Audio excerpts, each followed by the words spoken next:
after natin ma-install at ma-fill upan mga ka-vlog, so click natin yung Move It, ayan, open natin. Tapos click lang natin itong Moto Taxi, ayan.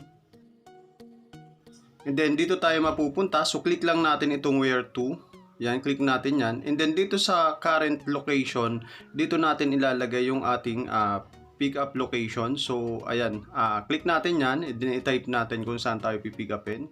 Yan, and then after pagka lumabas na sa baba, so tap lang natin yung ating pick up location. And then next naman is dito sa Where To. Ito yung ating drop off location naman. So tap natin yung sa baba yan. And then search lang natin yung ating drop off location. Ayan, din kapag lumabas na dyan sa bandang ibaba, tap lang natin. And then automatic dito tayo mapupunta mga ka-vlog. So tap lang natin tong choose this pick up. Yan, sa baba.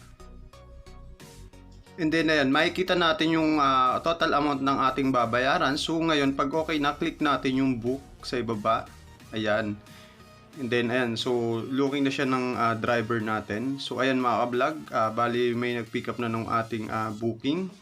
So ngayon gagawin natin, aantayin na lang natin yung ating driver na makapunta sa atin. So ayan, so pag naka-ready, ibig sabihin medyo traffic. So antayin lang natin yan mga ka-vlog hanggang sa makarating sa atin.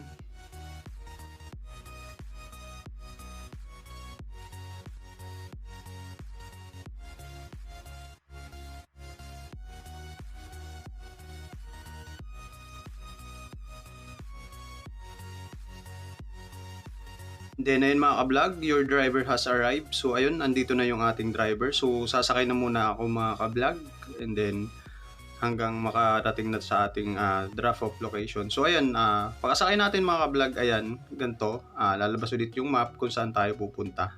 So ganun lang kadali mga ka-vlog, no? Ganun lamang kadali mga ka-vlog. So sana may naitulong sa inyo yung tutorial ko nito. And then kung sakali nagustuhan nyo nga pala ang video na to, please like, share, and subscribe. Hit the notification bell para ma-notify pa kayo sa mga susunod ko pang video. And then maraming salamat nga pala sa panunod ng mga video